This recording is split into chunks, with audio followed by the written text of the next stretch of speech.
Good morning friend. দেখো আজকে না বাজার থেকে একটু রুইয়ের পোনা নিয়ে এসছে, সেগুলিকে আমি ভালো করে কেটে ধুয়ে নুন হলুদ আর একটু কর্নফ্লাওয়ার মাখিয়ে নিয়েছি। দেখো এটাকে আমি এখন ভেজে নেব। আজকে কিভাবে এটা রান্না করছি তোমরা দেখতে থাকো।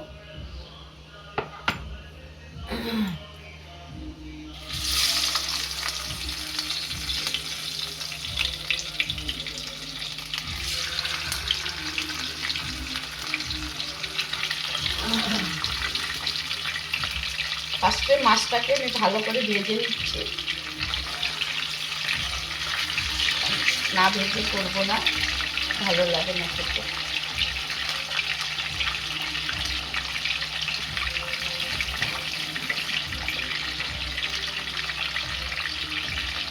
দেখো বন্ধুরা, আমি মাছগুলোকে এভাবে ভেজে নিচ্ছি, তারপরে আমি কি করব দেখাচ্ছি তোমাদের।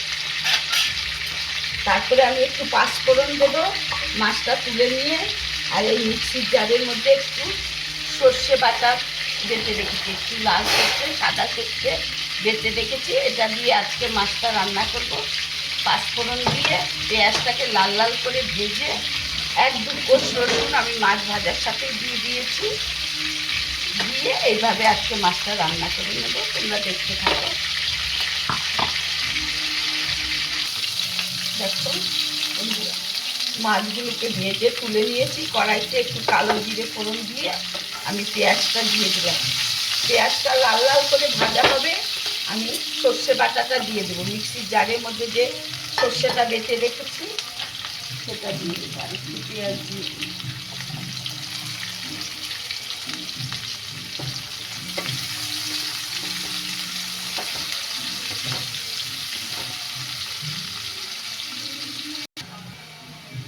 দেখো পেঁয়াজটা লাল লাল করে ভেজে নিয়েছি, এখানে একটু হলুদ দিয়ে দিয়েছি।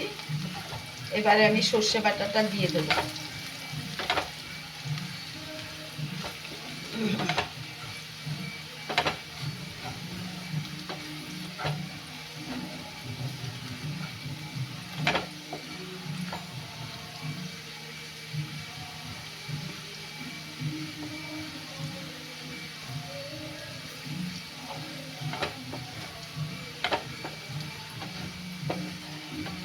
দুটো কাঁচা লঙ্কা গোটা ফেলে দিয়েছি, কারণ ঝাল খায় না একদম আমাদের ঘরে, সেই জন্য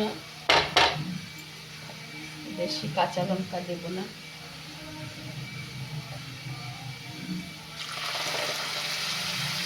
সেটা দিয়ে দিলাম।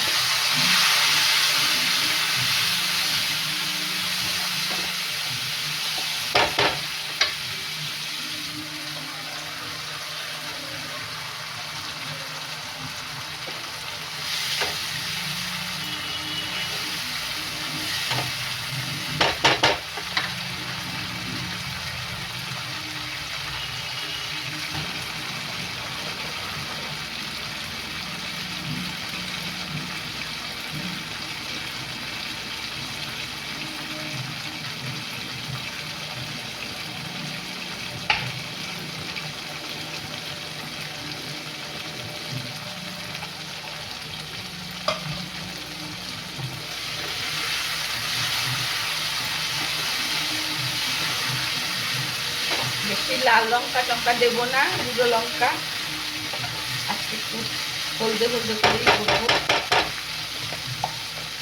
দেখো মাছটা আমি ছেড়ে দেবো এক এক করে।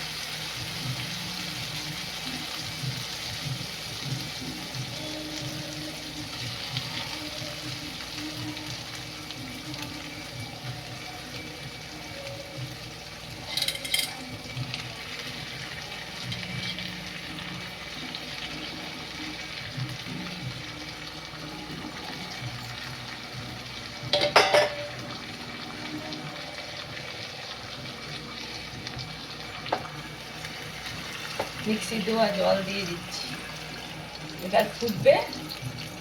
তারপরে আমি একটু সর্ষের তেল দিয়ে নামিয়ে নিই।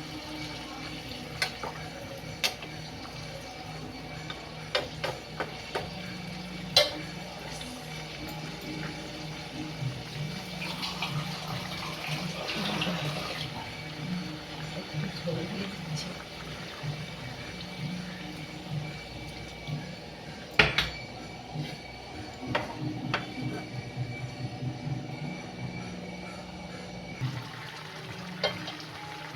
মাছটা হয়ে গেছে, এবার আমি একটু সর্ষের তেল দিই।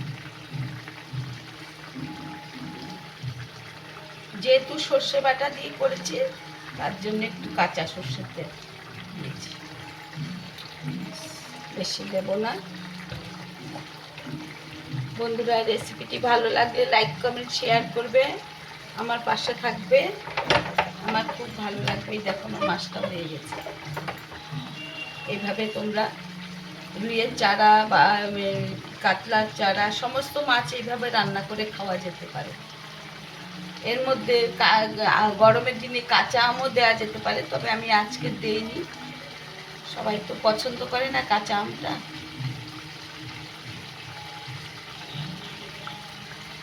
তাহলে আজকের মতো আসি, সবাই ভালো থাকো, সুস্থ থাকো, আর আমার রেসিপিটা শেয়ার লাইক কমেন্ট করবে, তাহলে আমার খুব ভালো লাগবে। তাহলে আজকের মতো আসি, টাটা, বাই বাই।